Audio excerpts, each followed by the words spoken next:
Il est écrit que l'homme ne vivra pas du pain seulement, Seigneur, handitse ko umuntu atazabeshwaho mais il n'umutsima vivra de gusa toute parole qui sortira de ta bouche. ahubwo azabeshwaho n'ijambo ryose rivuye mu kanwa k'Uwiteka. Et la Bible nous dit que tu envoies ta parole et ta parole guérit. kandi ijambo ryawe ritubwira yuko wohereje ijambo ryawe rigakiza.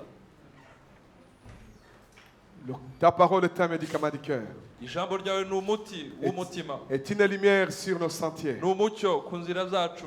Ta parole est le pain de vie. ijambo ryawe ni umugati w'ubugingo. Ta parole est l'eau vive. ijambo ryawe ni amazi y'ubugingo. Oh Seigneur, Uwiteka Mana, envoie ta parole ohereza ijambo ryawe par ton Esprit Saint. ubwo mwuka wawe wera Au nom de mu Jésus. izina rya Yesu. Je brise tout esprit d'incrédulité, ndasenya imyuka yose yo l'esprit kutizera, d'opposition, imyuka yose yo kurwanya l'esprit ijambo, d'incrédulité, imyuka yo kutizera, l'esprit de confusion. imyuka yo kuvanga.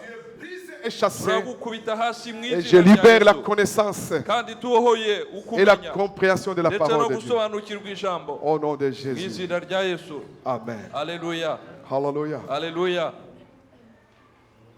Aujourd'hui, nous allons parler sur une parole que le Seigneur a mis dans mon cœur. uyu munsi turaza kuganira ku ijambo Imana yashyize ku mutima. Alléluia. Alléluia. Qui est le fruit de l'esprit. ku mbuto z'umwuka wera. Il faut faire la différence entre le fruit et le don. tugomba gutandukanya imbuto n'impano z'umwuka wera. Et ce qui est étonnant, c'est que c'est le seul qui se retrouve, qui peut se retrouver entre et le don et le fruit. ariko igitangaje ni uko hari kimwe usanga mu mbuto ukanagisanga mu mpano. C'est le seul que tu peux trouver dedans. nicyo cyonyine C'est l'amour. ni urukundo. L'amour. urukundo. Alléluia. Alléluia. L'amour n'est pas un don urukundo. seulement.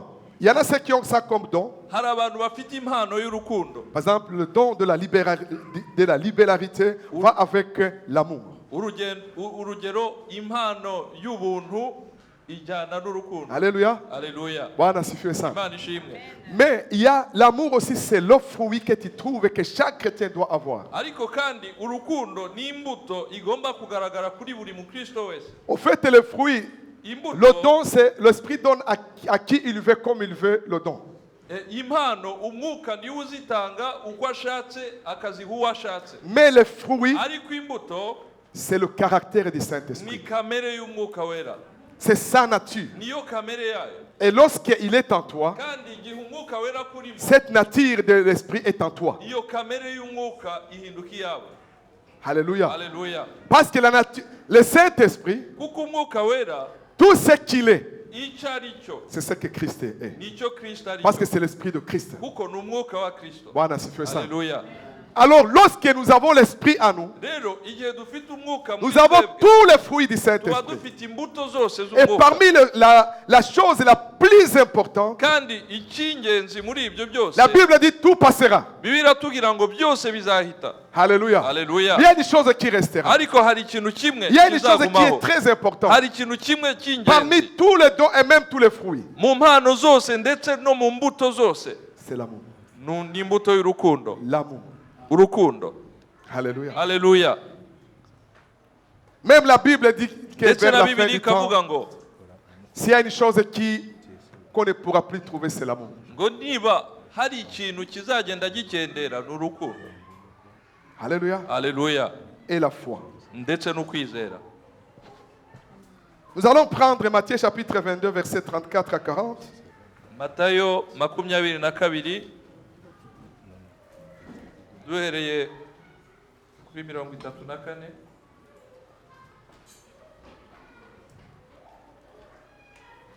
ndasoma mu izina rya Yesu. itegeko rirusha ayandi gukomera. ariko abafarisayo bumvise yuko yatsinze abasadukayo bakananirwa kumusubiza, bateranira hamwe. umwe muri bo umwigisha amategeko amubaza amugerageza ati, mwigisha, itegeko rikomeye mu mategeko ni irihe?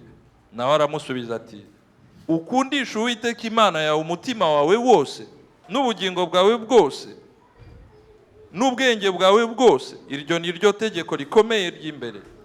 n'irya kabiri rihwanye naryo ngiri, ukunde mugenzi wawe nk'uko wikunda.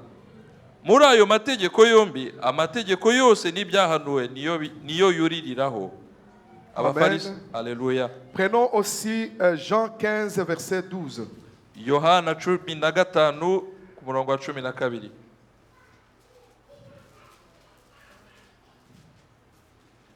Ndasoma mu izina rya Yesu. Amen. Yohana 15 duhereye kuri 12. Ngira itegeko ryanjye mukundane nk'uko nabakunze. Continue. 13. Nta ufite urukundo ruruta rw'umuntu upfira inshuti ze. Muri inshuti zanjye nimukora ibyo mbategeka. Sinkibita abagaragu kuko umugaragu atazi ibyo shebuja akora, ahubwo mbise inshuti kuko ibyo numvise kuri data byose mbibamenyesheje. Amen. Alléluia.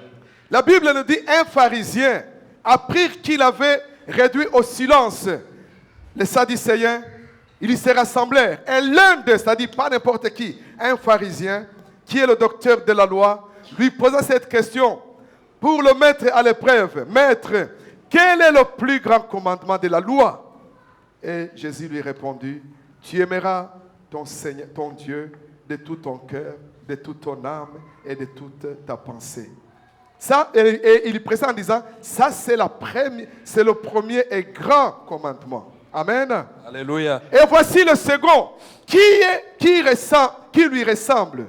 Tu aimeras ton prochain comme toi-même et disons Amen. Amen. Je vais te dire une chose. Hari icyo nakubwira. Tu ne peux pas aimer ton prochain Ntiwakunda mugenzi wawe comme toi-même nk'uko wikunda si tu n'aimes pas Dieu. niba udakunda Imana. Je répète, Mbisubiyemo. tu ne peux pas aimer ton prochain Ntibishoboka ko wakunda mugenzi comme wawe toi-même nk'uko wikunda si tu n'aimes pas Dieu. nudakunda Imana. Et tu ne peux pas aimer Dieu Nanone ntiwakunda Imana, que tu ne vois pas, Imana utarebesha amaso que tu ne yawe, touches pas udakoraho si tu n'aimes pas ton prochain. niba udakunda mugenzi wawe. Parce que Kubera ko Dieu, on Imana l'aime à uyikunda travers les hommes, biciye mu bantu, à travers le prochain. biciye mu bantu. Alléluia. Alléluia. Soyez toujours ensemble, s'il vous plaît. Reka tujyane. Bwana asifiwe. Imana ishimwe. Parce que le soleil, ça endormi. Ndabizi ko izuba rinaniza. Ici, celui qui approche du Seigneur, Hano hari umuntu wegereye umwami Yesu. il ne l'approche pas pour connaître. Ntabwo agenzwa no kumenya, Il approche pour le prouver. ahubwo aragenzwa no kumugerageza. Alléluia. Alléluia. Parce qu'il connaissait la loi, Kubera ko yari azi amategeko, il connaissait les Écritures, yari yarasobanukiwe mais ibyanditse, il croyait que Christ était ignorant. ariko akibwira ko Yesu ari injiji, Mais il n'a pas compris ariko ntiyasobanukiwe que ko c'est lui qui avait parlé à Moïse. ntiyasobanukiwe ko wabwiye Mose mu gihe cya kera C'est lui qui lui avait parlé. niwe wamuganirije. Non seulement il est en train de lui parler, Ntabwo ari kuvugisha gusa uwo mugabo. Alléluia, Alléluia. mais c'est lui-même la parole qui s'est fait chair. Ariko ni nawe wenyine witwa ijambo ryihinduye umubiri. Il avait la connaissance. Ukumenya ubumenyi bwose bwari bumurimo, Et il pouvait connaître le Père parce qu'il est venu du Père. kandi yashoboraga kumenya data kuko yaturutse kuri data. Alors il va lui dire, Aramubaza ngo, tu aimeras ton Dieu, undi aramusubiza ngo, uzakunda Imana yawe, c'est Christ. Tu aimeras ton Seigneur, uzakunda Imana yawe, ton Dieu, Imana yawe de tout ton cœur, n'umutima wawe de wose toute ton âme na roho yawe et yose de toute ta pensée. ndetse n'ibitekerezo byawe C'est byose. lui qui parle ici. Uri kumusubiza Il est le ahangaha même qui a parlé à Moïse. niwe wa wundi waganirije Et il est Mose, celui qui est en train de nous parler aujourd'hui. kandi ni nawe uri kutuganiriza kuri uyu munsi. Alléluia. Alléluia. Bwana asifiwe. Imana ishimwe. Tu veux connaître ce qui résume toute la parole de Dieu. Urifuza incamake y'amategeko yose y'Imana. Alléluia. Imana ishimwe. Aime ton Dieu. Kunda Imana yawe.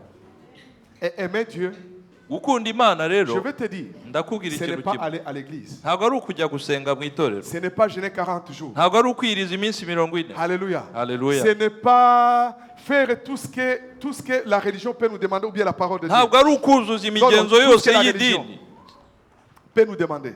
imigenzo yose idini rishobora kudusaba. Mais aimer Dieu, Ariko gukunda Imana c'est savoir ce qu'il aime ni ukumenya ibyo ikunda et l'obéir. ukayumvira, Et l'obéir.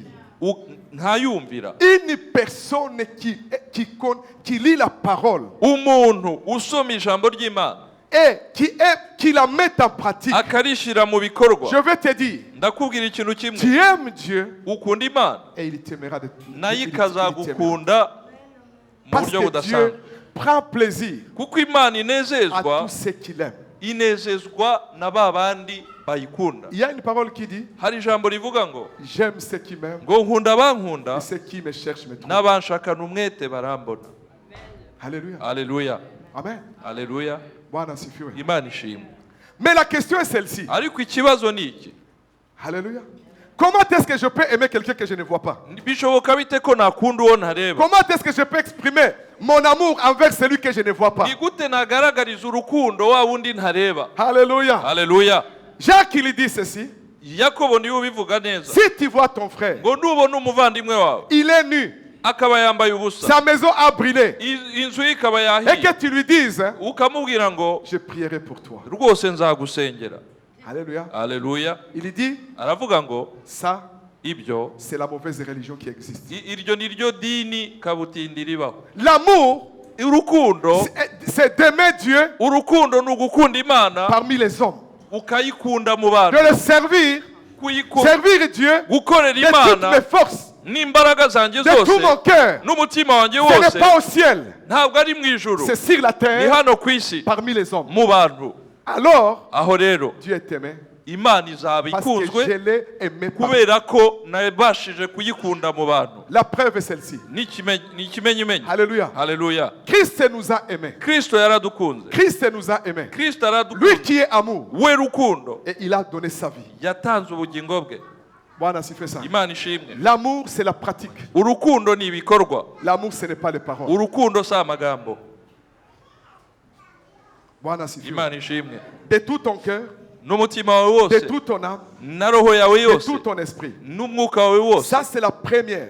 Iryo ni itegeko rya mbere, L'obéissance à la parole, kumvira ijambo la ry'Imana, pratique à la parole, gushyira ijambo ry'Imana mu vivre en bikorwa, communion avec Dieu. kugirana ubusabane n'Imana. Mais j'aime souvent dire Ariko hari ikindi nkunze que kuvuga, l'amour sans sacrifice, c'est un amour qui n'a pas de sens. urukundo rutagira ibitambo ni urukundo rutagira, Qui n'a pas de sens. rudafite icyo ruvuze. L'amour, c'est le sacrifice. Urukundo ruritanga. Alléluia. Imana ishimwe. Tu ne peux pas dire que tu aimes Dieu et lorsqu'il te dit que moi j'aime la louange, là où 2 ou 3 sont réunis à mon nom. Bien aimé, Dieu aime lorsque tu montes à la montagne de l'Éternel, pas pour les hommes, mais pour son amour. Imana Pour. ntabwo ushobora kuvuga ngo ngewe nkunda Imana, none Imana yavuga ngo ngewe nkunda abandamya, nkunda abampimbaza, hanyuma wowe ubinanirwe. Mais ça demande que je puisse me lever. Bisaba ko nahaguruka, Ça demande que je puisse aller dans la maison de Dieu bisaba ko nagana mu nzu pour y'Imana aller chercher kugira ngo ngiye gushakisha l'endroit hahandi où son cœur, où lui, sa gloire réside. Pour lui, ça demande, ça montre, c'est le fruit. Je peux dire, c'est la pratique de cet amour. ngo ngiye gushakisha hahandi Imana izina ryayo mu nzu yitirirwa izina ryayo. Ibyo bigaragaza gushyira mu bikorwa urukundo rw'Imana. Alléluia. Haleluya. Bwana asifiwe. Imana ishimwe.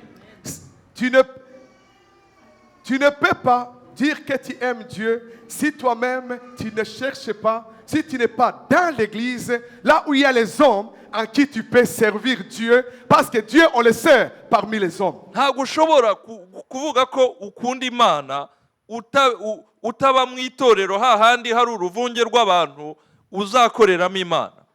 Alléluia. Imana ishimwe. Parce que Dieu, on le sert dans les hommes. Kuko Imana uyikorera mu bandi bantu. Bwana asifiwe sana. Imana ishimwe. Une des choses alors que le Saint-Esprit vient, il dépose dans un cœur de chaque chrétien, de chaque corps de Christ, c'est l'amour de Christ qui est le fruit de l'Esprit. Ikintu umwuka wera azagatereka mu mutima wa buri mukristo wese, mu bagize umubiri wa Kristo bose, ni urukundo. Alléluia. Haleluya.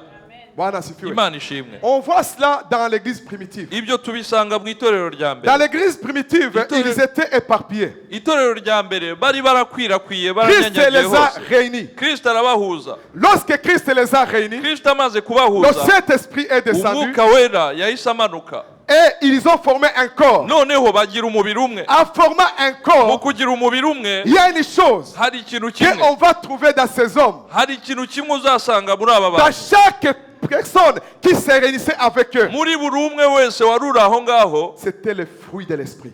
uwo muntu yeraga imbuto Le hari fruit de imbuto l'amour. yeraga imbuto La y'urukundo Bible dit bibiliya iratubwira ngo qu'au milieu d'eux, ngo muri bo il n'y avait même pas d'indigents. nta bakene babagamo. Alléluia. Imana ishimwe. Chacun regardait l'autre. ni ukuvuga ngo buri wese yarebaga Il undi pouvait dire non, il manque celui-ci. akavuga ngo ha uyu nguyu yabuze Il ikintu vendait sa maison, il vendait son champ ou bien sa maison. umuntu akagenda akagurisha isambu ye Il cyangwa amenait, il mettait inzu sur ye. les pieds des disciples. noneho byose akabizana akabijugunya Parce ku birenge qu'il formait une famille. akabishyira ku birenge Il by'intumwa formait un corps. bari bagize umubiri umwe Il n'y avait pas umuryango d'égoïsme au milieu d'eux. nta kwikunda kwabagaho Et la Bible nous dit kandi ceci. bibiri ikavuga ngo Beaucoup se réunissaient, se réunissaient à eux parce qu'ils voyaient ce fruit de l'amour. bibiliya ikatubwira yuko imbaga y'abantu yagendanye ibasanga kubera ko bababonagamo urukundo. La Bible nous dit ceci. bibiri ikongera ivuga ngo Je vous laisse un nouveau commandement. ngo mbasigiye itegeko rishya Un des plus grands commandements. itegeko rikomeye cyane Aimez-vous les uns les autres. mukundane. Mon frère, muvandimwe celui qui aime, ukunda il est de Dieu. aba ari uw'Imana. C'est ce que Jean dit. nibyo yohana avuga. Alléluia. Haleluya. Celui qui aime, ukunda il est de Dieu. ni uw'Imana. Celui qui n'aime pas, udakunda la Bible nous dit, bibiri iravuga ngo c'est ameurtrieux. ni umwicanyi. Eh, c'est fort, hein? C'est pas moi qui le dis, c'est la Bible. si jyewe Haleluya. bivuze ni ijambo ry'Imana. Bwana asifiwe. Imana ishimwe. Parce que celui qui ne peut pas être rempli de Dieu, rempli du Saint-Esprit, et ne pas aimer, c'est impossible. Ni Parce ibintu- que celui qui est en toi aime ton prochain. ni ibintu bidashoboka ko wakuzura Imana ngo nurangiza wangane ntibishoboka ntago bijyana. ukurimo yitwa Bwana rukundo. asifiwe. Haleluya. Vous savez la chose, il y a une chose qui me frappe toujours. hari ikintu gihora kintangaza. Amen. Haleluya. Nous venons de pays où 90 combien % est chrétien. twese dukomoka mu bihugu bigizwe na 90% birenga by'abakristo. Moi, je suis né, je voyais toujours les églises au Burundi remplies. Bien aimé, ça m'étonnait même avant de me convertir. Moi, j'aimais pour aller toujours la messe de 6 heures. 6 heures, vous la connaissez? Misa ya kwanza. Mu buto bwanjye nakuze mbona kiliziya yuzura. misa Bwana ya asifiwe. mbere yabaga irimo À abantu 6 heures, j'aimais être là parce qu'après cela, je dirais à mon père, j'étais à l'église, devoir fini. Alors, je peux évacuer à mes écoles. saa 12 za mu gitondo nabaga ndi mu misa ndetse nkabwira papa nti misa yarangiye nayivuyemo. Alléluia. Haleluya. Bwana asifiwe. Imana ishimwe. Bwana asifiwe. Haleluya. Amen. Haleluya. Au Rwanda, la même chose. Mu Rwanda ni kimwe. Vrai ou faux? Si byose Mais, ariko s'il y avait vraiment Dieu, iyo tuza kuba koko si twarabakristo les gens avaient connu l'Éternel et avaient à pratiquer l'amour de Christ, qui est Christ en eux, parce que 90% étaient chrétiens. iyo koko abakristo baza kuba bumviraga Imana bagashyira mu bikorwa itegeko rya Kristo Il n'y aurait pas eu de génocide. nta jenoside yari kuzaba mu gihugu cyacu. Je le répète. mbisubiyemo Je sais que c'est un mot très difficile. nzi ko ari Il n'y ijambo aurait pas eu de rikomeye. génocide au Rwanda. nta jenoside Il n'y aurait yari pas eu de kuzaba toutes mu ces Rwanda. tueries que nous attendons au Burundi ou partout. Ah, Ou bien au Congo ou partout. ibi twumva muri Kongo ibi twumva mu Burundi ntago byari Parce que kuzaba les hommes ont connu Christ. kuko abantu bamenye Kristo. Bien-aimés, bavandimwe si nous sommes de Christ, niba turi aba Kristo nous avons le fruit de Christ. kwera imbuto za Et le Kristo. fruit de Christ, imbuto za c'est Kristo d'aimer ton prochain. ni ugukunda mugenzi wawe. Bwana asifiwe. Imana ishimwe. Une fois, j'ai approché une fille qui un rescapé. du hari Rwanda. umukobwa wacitse ku icumu twahuye Je lui ai parlé de Dieu. ndamwegera Elle m'a dit, je muganiriza ne ku peux pas by'Imana me convertir. arambwira ngo ngewe ntibishoboka ko Je lui ai nakizwa. dit pourquoi. ndamubwira ntese kubera iki? Il m'a dit, celui qui me courait derrière, il avait une Bible et il avait une machette. arambwira ati rwose ati jyewe uwampigaga yari yitwaje Bibiliya mu kuboko kumwe ukundi afashe Je umupanga. vais te dire une chose. ndakubwira ikintu kimwe, L'amour de Christ, urukundo rwa Kristo c'est d'aimer le prochain ni ugukunda mugenzi wawe comme toi-même. nk'uko wikunda, D'aimer ton ennemi même. ugakunda ndetse n'umwanzi wawe. C'est ce qui fait la différence. nicyo gitandukanya. Alléluia. Haleluya. Bwana asifiwe. Imana ishimwe. Et cela doit être, bien aimé, lorsque tu es de Dieu, tu aimes Dieu de tout ton cœur, tu dois aimer ton frère de tout ton cœur. Lorsque tu aimes Dieu, tu dois l'aimer de toutes tes forces. tu dois le servir de toutes tes forces. À ce moment, tu sers Dieu dans les hommes. iyo ukunda imana ugomba kuyikundana umutima wawe wose ugakorera bene so n'umutima wawe wose. Icyo gihe noneho uba ufite urukundo koko. Alléluia. uba uri uw'Imana. Tu as la nature de Dieu. Icyo gihe uba ufite kamere y'Imana. Bwana asifiwe. Imana ishimwe. Duhimana icyubahiro. Rendons toute la gloire à Est-ce que Dieu. trop turajyana? Turi kumwe. Une des choses qui disparaît, lorsque ça disparaît dans le cœur de quelqu'un, ça devient dangereux, c'est quand l'amour disparaît. Ikintu bikomera iyo urukundo rwamaze gusibangana mu mutima w'umuntu. Est-ce que l'amour, elle est naturelle? Ese urukundo ni kamere rurasanzwe mu Moi, je vais mutima te dire w'umuntu. que l'amour de Dieu, Urambwira uti urukundo rw'Imana. l'amour de Dieu, Urukundo rw'Imana c'est quelque chose que Christ vient planter en toi. ni ikintu Kristo aza gutereka muri wowe. Et cet amour, Kandi urwo on rukundo l'appelle l'amour agapé. barwita urukundo agape. L'amour qu'un Corinthien parle. Ni urukundo ruvugwa mu Bakorinto ba C'est mbere. cet amour que Christ vient. Il produit en toi et toi tu le produis parmi les hommes et Dieu est glorifié. Ni rwa rukundo Kristo aza akarema muri wowe, noneho wowe ukarushyira mu bikorwa mu bantu, Imana igahabwa icyubahiro. Autrement dit, Mu yandi magambo, parmi les chrétiens, mu Bakristo il n'y aurait pas eu de haine. nta rwango La haine rwakagombye n'est pas de kubamo. Dieu. Urwango ntabwo ari urw'Abakristo, ntabwo ari Alléluia. urw'Imana.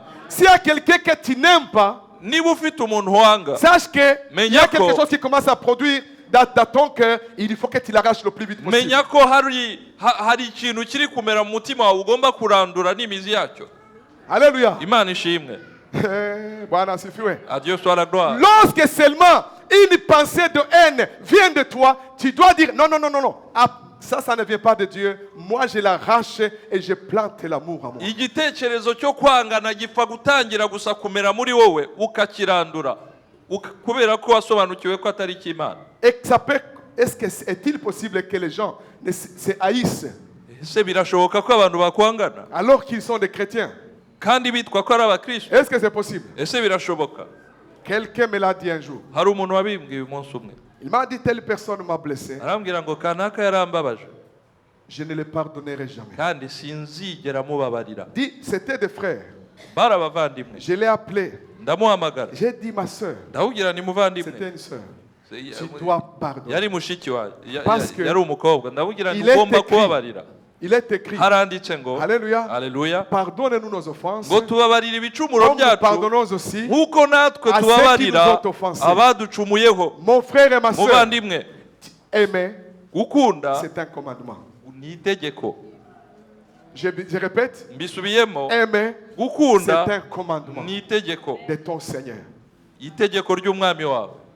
Amen. Alléluia. Tout ce que nous devons faire, Ibyo tugomba gukora byose nous devons le faire dans l'amour. tugomba kubikora mu rukundo. Dans l'amour. Mu rukundo C'est-à-dire, ni ukuvuga tout ngo ce que je fais sans amour, ibyo nkoze byose nta rukundo rurimo ça ne vient pas de Dieu. ntabwo biba biturutse ku Mana. Alléluia. Alléluia. Tout ce que je dois dire sans amour, Ibyo nzavuga byose nta rukundo rurimo ça ne vient pas de Dieu. ntabwo bizaba biturutse ku Mana. Quel amour on parle? Urukundo ni uruhe rukundo 1 tuvuga Corinthiens hano? 13. Abakorinto ba mbere igice cya 13. L'amour que le Saint-Esprit plante en nous, c'est, tu vas voir la définition. Tugiye kureba igisobanuro cy'urukundo. Ushobora gusoma mu izina rya Yesu Verset 4, mon frère. ku murongo wa 4. Urukundo rurihangana rukagira neza. Urukundo ntirugira ishyari. Urukundo ntirwirarira, ntirwihimbaza, ntirukora ibiteye isoni, ntirushaka ibyarwo, ntiruhutiraho, ntirutekereza ikibi ku bantu, ntirwishimira gukiranirwa kw'abandi, ahubwo rwishimira ukuri. Rubabarira byose, rwizera byose, rwiringira byose, rwihanganira byose. Alléluia. Alléluia. Vous avez entendu la définition de l'amour. Mwumvise neza igisobanuro cy'urukundo. Jean 13, 35. Yohana 13.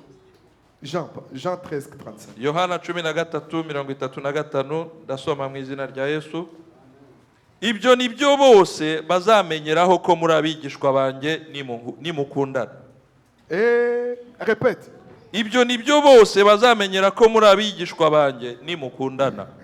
Alléluia. Haleluya. Au début, il dit, je vous donne un nouveau commandement. Atangiye avuga ngo mbahaye itegeko rishya, Aimez-vous les uns les autres, mukundane comme je vous ai aimé. nk'uko nabakunze. Et puis ici, il dit, à ceci connaîtront que vous êtes mes disciples. Si vous avez de l'amour les uns pour les autres. Agasoreza kuri uyu murongo avuga ngo ibyo nibyo bose bazabamenyeraho ko muri abigishwa banjye nimukundana. Bwana asifiwe. Haleluya.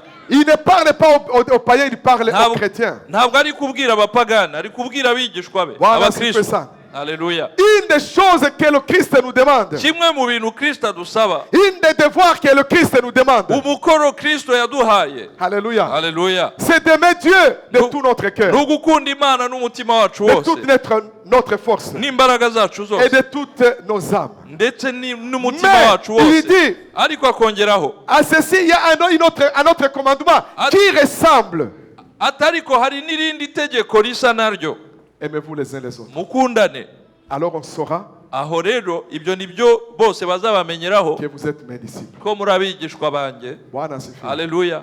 Alléluia. Imana ishimwe. Mon frère, Muvandimwe, pose-toi la question. ibaza ikibazo, Est-ce que j'aime même ceux qui ne sont pas aimables? ese na ba bandi badakunditse ndabakunda koko? C'est comment nous voyons. Sinzi. Est-ce que j'aime même ceux qui ne sont pas aimables? Ese nkunda na ba bandi Est-ce badakunditse? que j'aime vraiment comme Christ aime? Ese njyewe nkunda nk'uko Kristo akunda?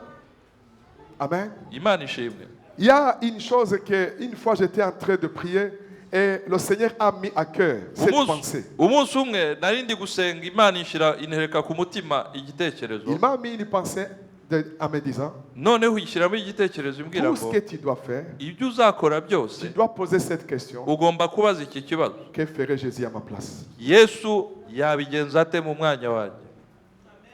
Que Haleluya. ferait Jésus à ma place? Yesu yari kuzabigenza ate iyo aza kuba mu mwanya wanjye? Amen. Haleluya. Je crois que Christ, Kristo tout ce qu'il faisait, ibyo yakoraga byose, c'était dans l'amour. byose yabikoraga mu rukundo. Amen. Haleluya. L'amour de ceux qui sont pour qui ils sont venus pour sauver. Urukundo yari afitiye ba bandi yazanye yaje aje Il gukiza. a donné sa vie. Yatanze ubugingo bwe, Il a donné, il a quitté le trône. asiga intebe ye Il a y'icyubahiro, quitté la gloire. asiga ubwiza, Il s'est humilié. yicisha bugufi. Dans l'amour, il y a l'humilité. Mu rukundo habamo kwicisha bugufi. Alléluia. Haleluya. Il s'est humilié Yicishira bugufi jusqu'à la mort. agera ndetse no ku rupfu, Jusqu'à la mort de la croix. urupfu rwo ku musaraba. Alors, Aho le rero Père data l'a béni. yamuhaye umugisha. Amen. Haleluya. Aime ton prochain Kunda mugenzi wawe comme toi-même. nk'uko wikunda. C'est-à-dire quoi? Bivuga ngo iki? Alléluia. Haleluya. Toi-même, tu dois te poser une question. Wowe ubwawe wakwibaza ikibazo Avant de faire quoi que ce soit, mbere y'uko wagira icyo ari cyo que wagira icyo ferait ukora, Jésus à ma place? ukavuga uti Yesu yabyitwara mwate mu mwanya wanjye. Amen. Haleluya. Jésus a nourri les affamés. Yesu yagaburiye abashonje. Jésus a été là où personne ne pouvait aller. Yesu yageraga na hahandi hatari kuzigera hagerwa n'umuntu. En Samarie, les autres s'est privé. Lui, il a été juste en Ab'i Samarie. Samariya baranenwaga n'ab'i Yerusalemu, ariko Yesu yarabegereye. Jésus s'approchait des lépreux. Yesu yegeraga abanyamibembe. Alléluia. Haleluya. Bwana asifiwe. Imana ishimwe. Il y a une chose aujourd'hui que les hommes ont trouvé dans leur cœur. Hari ikintu gisigaye kigaragara mu mitima y'abantu: C'est leurs propres intérêts au lieu des intérêts de Dieu. inyungu zabo bwite kurusha inyungu z'abandi. Alléluia. Imana ishimwe. Ma gloire, Icyubahiro cyanjye, mes intérêts. inyungu Nous zanjye. devons nous dépouiller de toutes ces choses Tugomba kwiyambura ibyo byose et dire, tukavuga je tuti cherche l'intérêt de Christ. ndashaka inyungu za Kristo. L'intérêt de Christ. Inyungu za Kristo. L'intérêt de Christ, Inyungu za c'est Kristo de s'occuper de mon prochain. ni ukumenya iby'umuvandimwe wanjye, C'est de s'occuper de mon prochain, c'est pas celui qui est loin.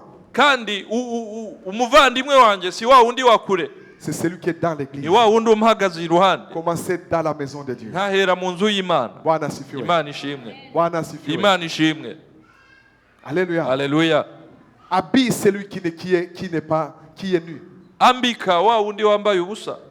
Visite celui qui est malade. Sura wa wundi urwaye. Va chercher les hommes dehors. Prêchez-les l'amour de Christ. Genda usange ba bandi bari hanze, ubigisha urukundo rwa Kristo, Amène-les dans la maison de Dieu. ubageze mu nzu À y'Imana. ce moment-là, Icyo gihe je fais ce que Jésus devait faire. zaba nkoze ibyo Yesu yifuzaga Bwana yari asifiwe. kuzakora mu mwanya wanjye. Que Christ nous aide. Kristo adufashe. Amen. Haleluya. Alléluia. Imana ishimwe. Bwana asifiwe. imana ihabwe icyubahiro. Amen. Haleluya. Hari ikintu nabonye avec le temps. Hamwe n'igihe. Imana ishimwe cyane. Haleluya. Haleluya. Ugasanga mu itorero Tu rencontreras avec le temps, j'ai remarqué que dans l'église, mu matorero. dans des églises, Haleluya. alléluia, Umuntu asura uwazi. chacun visite celui qu'il connaît. Ndetse uriya ni inshuti yanjye.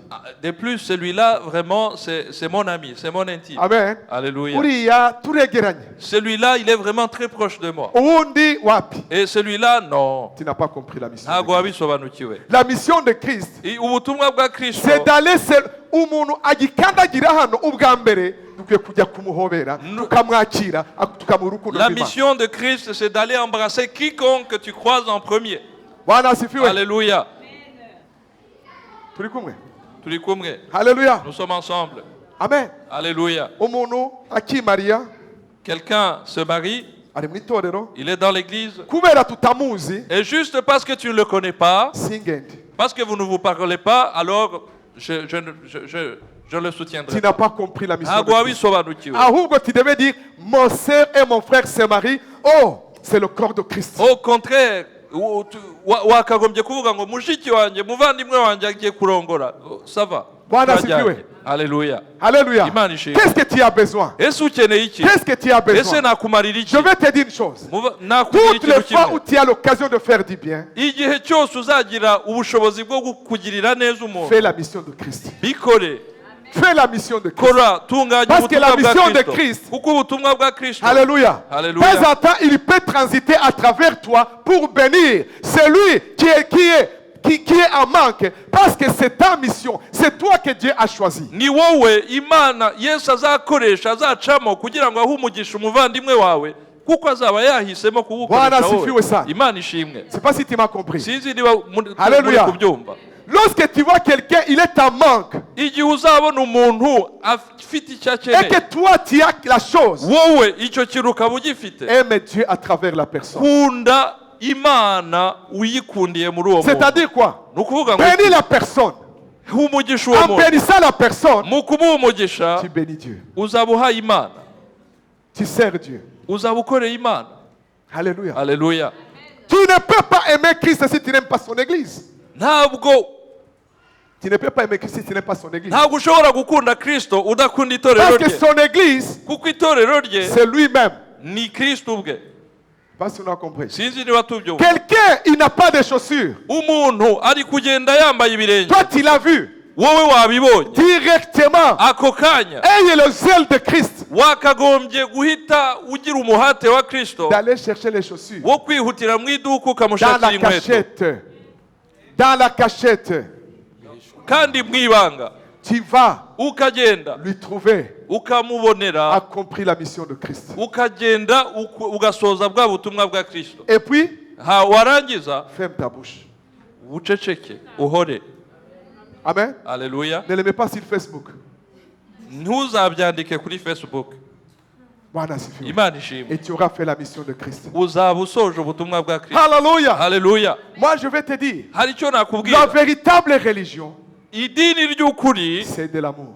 ni urukundo. Amen. Alléluia. Alléluia. Alléluia. Je me dis ceci. Ndavuga ngo Si les gens vraiment pouvaient pratiquer l'amour iyo abantu koko iyaba bashiraga mu bikorwa et urukundo, qu'ils pratiquent l'amour dans l'église, kandi urukundo bakarushyira mu bikorwa mu itorero, itorero serait le paradis. ryakabaye paradizo. Mais l'église est devenue Ariko itorero ryahindutse l'endroit. ahantu, Alléluia. Alléluia, Il y a les riches, ahantu hari abakire il y a les pauvres. hakaba n'abakene. Il y a, Alléluia. Alléluia. Bwana asifiwe. Imana ishimwe. Imana icyubahiro. Rendons toute la gloire à Dieu. Amen. Imana ishimwe. Amen. Alléluia. Que Dieu nous aide. Imana idutabare.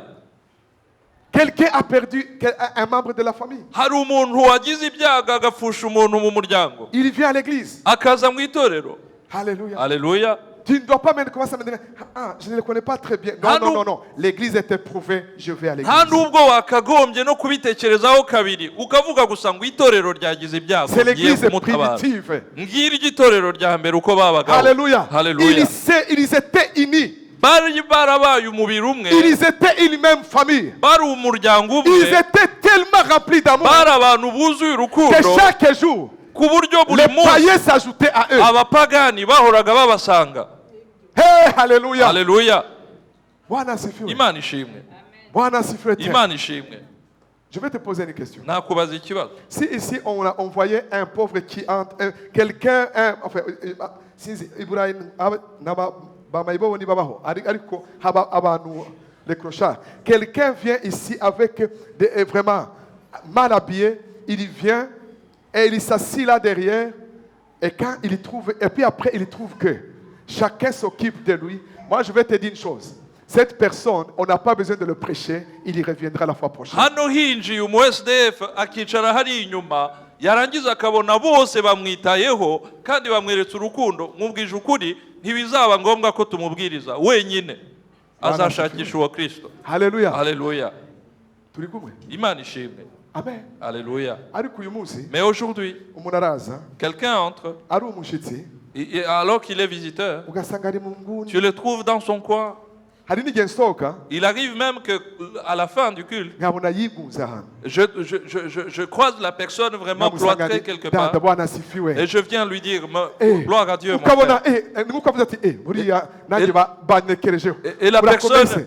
personne devient surprise comme si, bon, voilà, il s'est Bwana asifiwe sana. Alléluia. Mon frère, Muvandimwe, il y a quelque chose que Dieu te demande. hari ikintu Imana Tu igusabye. as une dette Hari umwenda envers ufite. ton Dieu. Umwenda ufitiye Imana yawe. C'est d'aimer ton prochain. Ni ugukunda mugenzi wawe.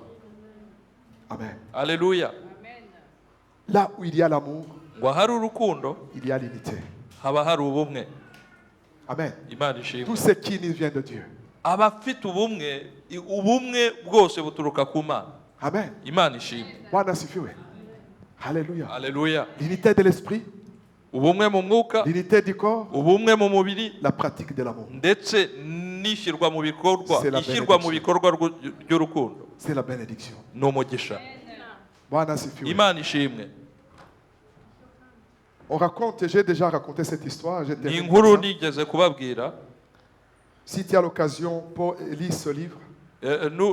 nugira umwanya uzasoma icyo gitabo Que ferait Jésus à ma place? yesu yabigenza ate mu mwanya wanjye Amen. aleluya On parle d'un homme, bavuga ku mugabo umwe il y a quelques siècles. hashize imyaka Quelques siècles. C'est un témoignage vivant. hashize ibinyejana ni ubuhamya bwabayeho Il était, vous savez, aux États-Unis, quand tu arrives aux États-Unis, tu Voilà. verras qu'il y a des quartiers comme partout, des quartiers des riches, des quartiers des pauvres, il y a des bidonvilles comme partout. nimugera muri amerika muzasanga nk'ahandi hose hariho amakartiye y'abakire hari quartier y'abakene hari n'ahandi rwose ubona ari amanegeka nk'ahandi hose Alléluia. imana ishimwe Alors, il était entré dans une ville, dans un endroit où tout le monde était riche et il y avait une petite église. Il y avait des juristes, il y avait des avocats, il y avait de ceci, de cela qui fréquentaient parce que beaucoup aux États-Unis sont des protestants. Ils vont dans l'église. Le pasteur était bien parce que, bon, des pasteurs là-bas sont payés par l'église. Non, c'était son travail. Et il est entré. Non, je vais quand même, avant de raconter la suite de l'histoire. Une fois, le pasteur était en train de préparer son message. umunsi umwe pasiteri w'iryo torero yari ari gutegura ubutumwa bwe C'était pendant la semaine. hari mu cyumweru Il voit un homme venir chez lui. abona umugabo yinjiye iwe Il a frappé. arakomanga Il trouve le pasteur est en train de préparer. Il Ah, dit, ça- qu'est-ce que tu veux que je fasse? asanga pasiteri ari kwitegura ati pasiteri aramubaza ati ese nakumarira iki Il dit, je suis nagufasha venu iki pour que tu puisses m'aider. undi ati nazanywe no kugusaba Que ubufasha veux-tu que je puisse t'aider? ese nagufasha iki Trouve-moi un travail. undi ati mbonera akazi Un travail. akazi se Qu'est-ce que... Le pasteur qui doit trouver le travail. pasiteri ngo agushakire Et puis il akazi dit, non, je sais que undi ati dans oya ton église, ndabizi ko mu itorero il y a ryawe des chefs d'entreprise. harimo abantu ba rwiyemezamirimo barimo Et Et à l'époque, et puis il lui dit, même maintenant, le travail que je faisais, et le pasteur lui pose la question, mais qu'est-ce que tu fais comme profession? pasiteri aramubaza ati ese ukora iki nk'akazi Il wize dit ibiki non, undi ati je suis imprimaire. njyewe nkorera ibintu bya imprimerie. À l'époque, les imprimeurs ou bien les imprimantes, c'était par l'encre. icyo gihe bakoreshaga wino kugira ngo bemprime. Et à cause de cela, il est tombé malade, il a eu le cancer à cause de tout ce qu'il respirait. kubera iyo mpamvu, kubera ibyo yahumekaga buri gihe, yaje kurwara kanseri. Et il lui dit, même les gens qui ont ces sociétés sont dans ton église. kandi abantu bamukoreshaga bafite ayo masosiyete yose basengeraga mu itorero rya Mais pasiteri. aujourd'hui, les choses sont devenues modernes. ariko uyu munsi ibintu byarahindutse, ibintu byateye imbere. Et tous ces imprimantes sont enlevées. ayo ma imprimeri yose On nous a mis dehors. badushyize hanze, Est-ce que tu peux me baratwirukanye. trouver un autre travail? nta kintu wamarira rwose unshakira akandi kazi. Le pasteur lui a dit, je n'ai pas de travail. Je ne sais pas vraiment t'aider. noneho pasiteri aramubwira ati rwose ntacyo nshoboye kukumarira.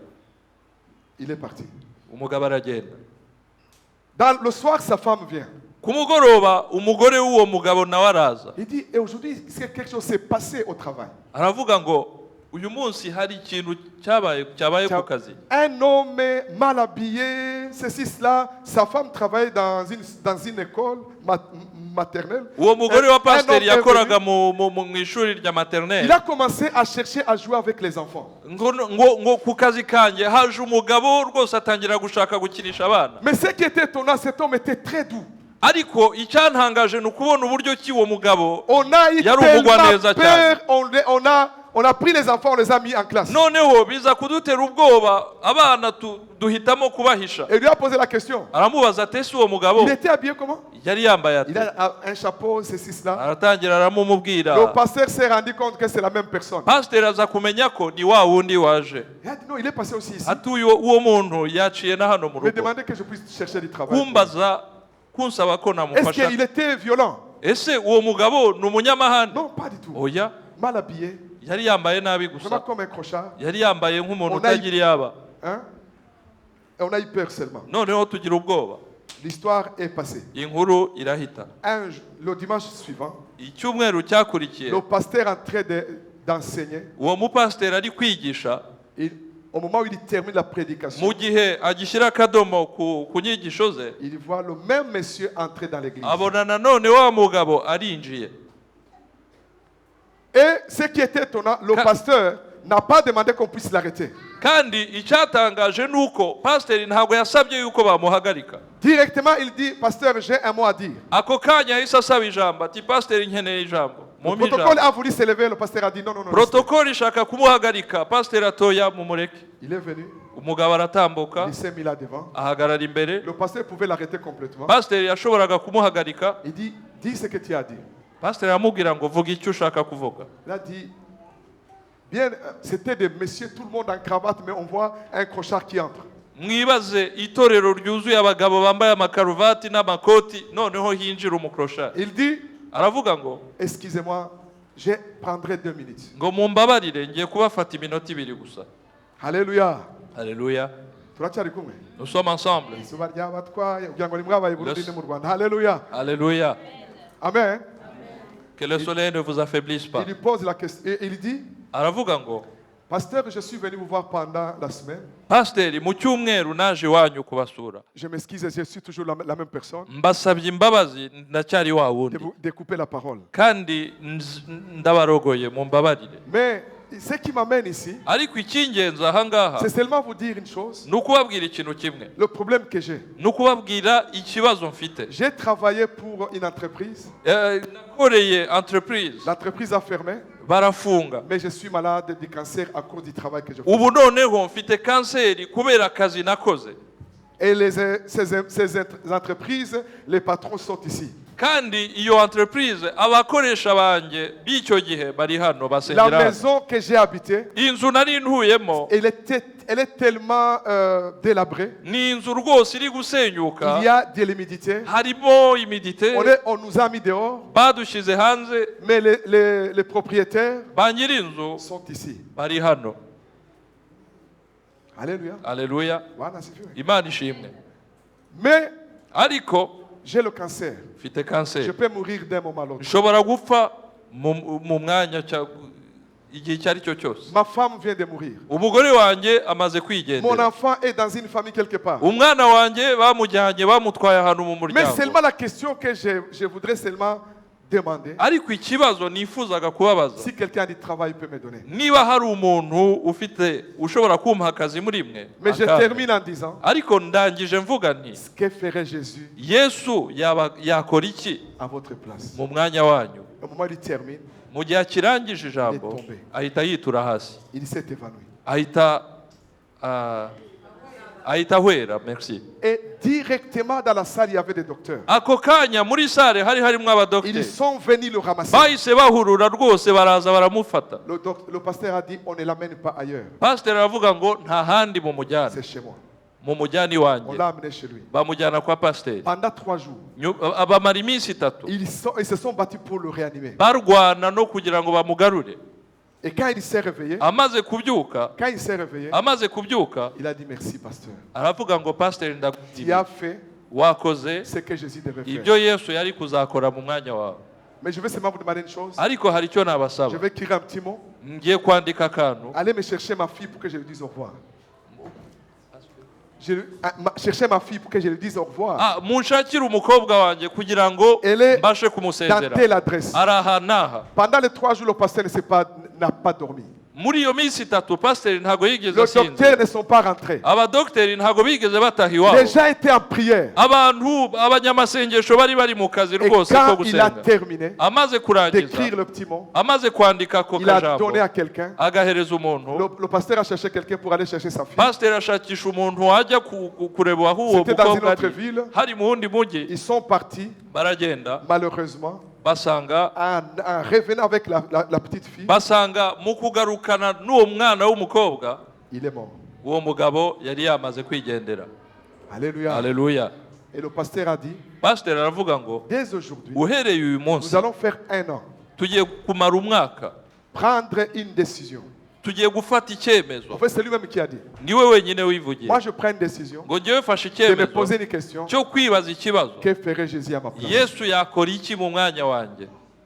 Si quelqu'un est prêt, niba hari umuntu witeguye, il est parti dans une petite chambre. ahita ajya mu kumba Il a kamwe, dit, quelqu'un qui veut passer avec moi, qu'il vienne. aravuga ngo niba hari umuntu wifuza nawe kwibaza icyo kibazo hamwe nanjye ansange. Il est parti. baragenda, Tout le monde a commencé à se lever à le trouver abantu là-bas. bose batangira kumukurikira umwe Alléluia. ku wundi. Le pasteur même a arrêté le ministère. noneho Il a mis un autre. uwo mupasiteri yaje guhagarika umurimo, Il a dit, pendant 1 an, je vais penser à cette question. yaje guhagarika uwo murimo mu gihe kingana n'umwaka, avuga ngo Pour se ndashaka poser cette gutekereza kuri iki kibazo. Dans 1 an, mu mwaka umwe ils ont changé la ville. baje guhindura amateka Qu'est-ce qui y'umujyi. s'est passé? byagenze gute? Chaque fois, buri gihe il cyose s'est retrouvé, buri gihe cyose s'est yisangaga, posé la question, igihe bahuraga Que bibazaga ferait Jésus à ikibazo, notre place? yesu yakora iki mu mwanya wanjye? ils allaient dans les hôpitaux, bakajya mu bitaro, ils allaient dans les prisons, bakajya mu buroko, ils allaient dans les gares, bakajya mu magare, faire ce que Jésus devait faire. kujya gukora icyo Après yesu yari un kuzakora mu mwanya wabo. Après 1 an, nyuma y'umwaka il y a eu umwe le réveil habaye spirituel terrible. ububyutse bukomeye cyane muri uwo mujyi. Mon frère, muvandimwe, tout ce que tu fais, ibyo wakora byose pose-toi la question, wibaza ikibazo que kimwe, ferait Jésus à ma place? yesu yakora iki mu mwanya wanjye? Que Dieu vous imana bénisse. ibaha umugisha.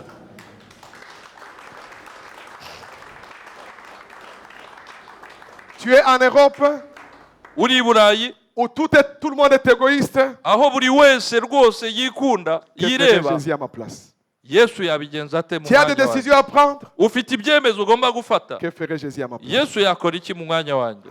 Tu es au travail. uri ku kazi, Que ferait Jésus à ma place? yesu yabigenza ate mu mwanya wanjye? Alléluia. aleluya. Que Dieu nous aide. imana idutabare. Prions ensemble. reka dusenge. Père, je te bénis pour ta parole, data ngushimiye ijambo ryawe, qui est la vérité. kuko ijambo ryawe ni ukuri. Merci Seigneur pour ta parole. ngushimiye ijambo ryawe, Envoie ta parole dans nos cœurs. ohereza ijambo ryawe mu mitima yacu. Alléluia. aleluya, Amen. aleluya. Oh, Alléluia.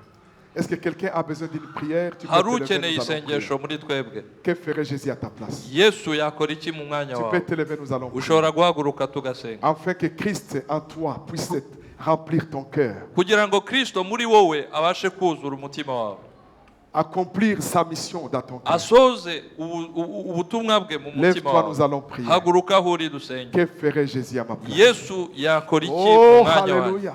Haleluya. Tu veux être l'outil de Christ. Urifuza kuba igikoresho cya Kristo, Que Christ soit glorifié en toi. Kristo ashyirwe hejuru muri wowe. Lève-toi, nous allons prier. Haguruka aho uri Et que le turasenga. Saint-Esprit Umwuka wera accomplisse sa mission en toi. asohoze ubutumwa bwe mu mutima wawe. La mission de Christ, Ubutumwa bwa c'est de Kristo, faire la volonté du Père. haleluya, ni ugukora ugushaka kwa data.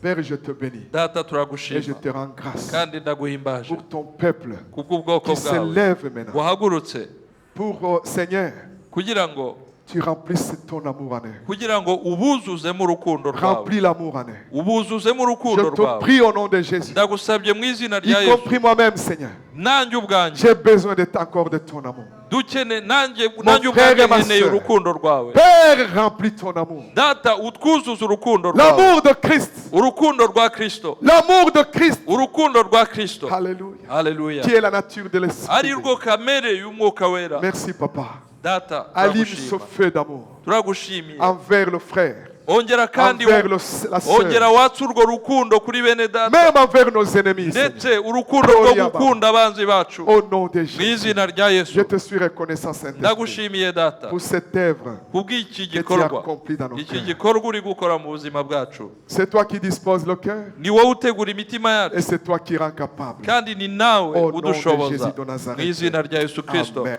Amen. Que Dieu vous bénisse. Imana ibahe umugisha.